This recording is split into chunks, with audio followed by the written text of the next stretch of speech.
Selamat datang kembali lagi bersama channel Sepenggal Cerita.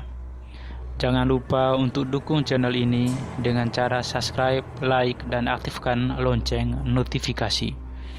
Baiklah, sebelum kita masuk ke cerita, ada baiknya kita berdoa menurut agama dan kepercayaan masing-masing agar selalu dalam lindungannya. Berdoa selesai. Oke, langsung saja kita masuk ke ceritanya. Dan kali ini kita akan menceritakan pengalaman yang diambil dari akun Twitter Si Otong ketika mereka melakukan pendakian Merbabu via Bekas.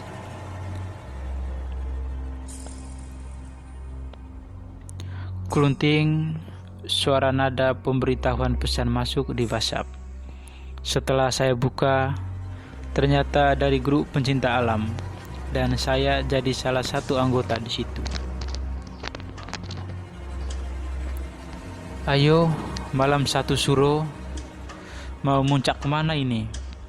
Ajakan dari salah satu anggota grup tersebut, sebut saja Jambrong. Jambrong adalah koordinator di komunitas pencinta alam desa saya. Setelah panjang lebar mendebatkan mau kemana, akhirnya kita memutuskan untuk muncak ke Gunung Merbabu via Bekas. Secara administratif, gunung ini berada di wilayah Kabupaten Magelang di lereng sebelah barat dan Kabupaten Boyolali di lereng sebelah timur dan selatan, Kabupaten Semarang di lereng sebelah utara, Provinsi Jawa Tengah. Memakan sekitar 2-3 jam perjalanan untuk sampai ke basecamp pendakian Gunung Merbabu via Bekas, karena kita tinggal di salah satu desa di Kulon Progo, Yogyakarta. Kita yang mendaki waktu itu 12 orang, cowok 10 orang dan cewek 2 orang. Perbekalan mendaki gunung selama 2 hari sudah kami persiapkan semua. Kita berangkat tanggal 14 Oktober 2015 dari Kulon Progo. Tidak lupa berpamitan kepada orang tua supaya selamat sampai tujuan dan balik lagi dengan selamat.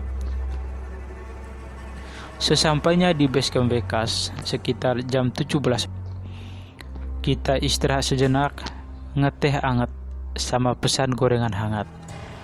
Waktu sudah menunjukkan pukul 19 dan kita memutuskan mulai mendaki habis ibadah Isya. Sebelum pendakian ini kita mulai, marilah kita berdoa menurut agama kita masing-masing. Semoga selamat sampai ke puncak dan pulang pun dengan selamat. Berdoa mulai. Sahut Jambrong, karena Jambrong sebagai ketua koordinator.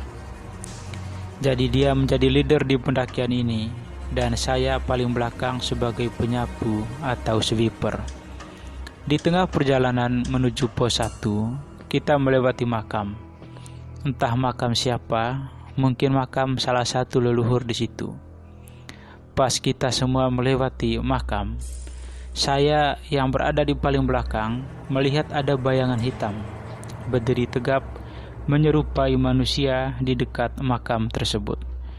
Saya masih tetap melanjutkan perjalanan, dan setelah melewatinya, saya tengok ke belakang. Sesosok tersebut pun sudah tidak ada lagi. Dalam batin saya, apa iya cuma saya saja yang melihat? Teman-temanku tidak. Setelah kita melewati makam, tibalah kita di pos 1. Istirahat sejenak buat melanjutkan perjalanan ke pos 2. Dari basecamp ke pos 1 kurang lebih sekitar 2-3 jam perjalanan. Biasanya kita kalau istirahat sebat rokok sebatang, baru terus melanjutkan perjalanan lagi. Waktu sudah menunjukkan jam 10.30 malam, dan kita memutuskan melanjutkan perjalanan menuju ke pos 2. Sesampainya di pos 2, waktu itu sudah menunjukkan jam 1 malam. Karena mengingat waktu, rasa capek dan sudah mengantuk, kita memutuskan untuk ngecamp di pos 2. Saya dan Jambrong mencari tempat buat ngecamp sementara teman lainnya menunggu sambil istirahat. Kita ngecamp di sana aja bro. Tempatnya agak luas, muat buat 3 tenda. Saat Jambrong berbicara kepada saya.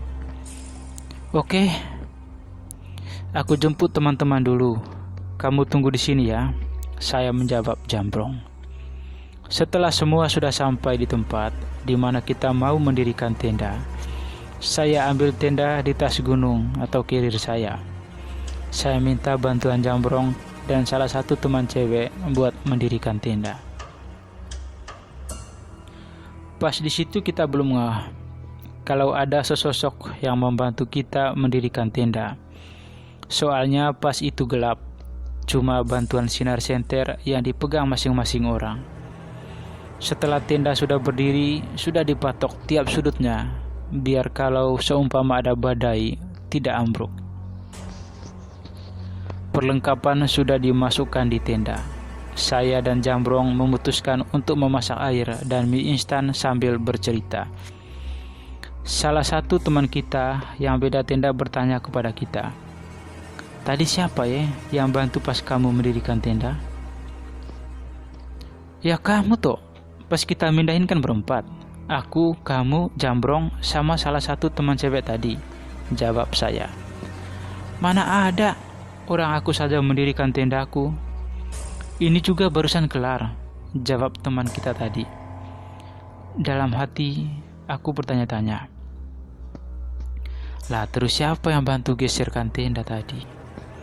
Daripada penasaran, waktu sudah menunjukkan pukul 2. Kita memutuskan untuk tidur karena rencananya kita akan berangkat ke puncak sekitar jam 7 pagi. Di paginya alarm pun berbunyi. Saya dan Jambrong pun bergegas bangun dan membangunkan teman-teman yang masih tidur. Persiapan buat muncak ke puncak Kenteng Songo. Bekal sudah dipersiapkan dan kita berdua-belas melanjutkan perjalanan menuju puncak. Dengan tenda atau dom kita tinggalkan di pos 2. Perjalanan dari pos 2 sampai puncak kurang lebih 4-5 jam perjalanan.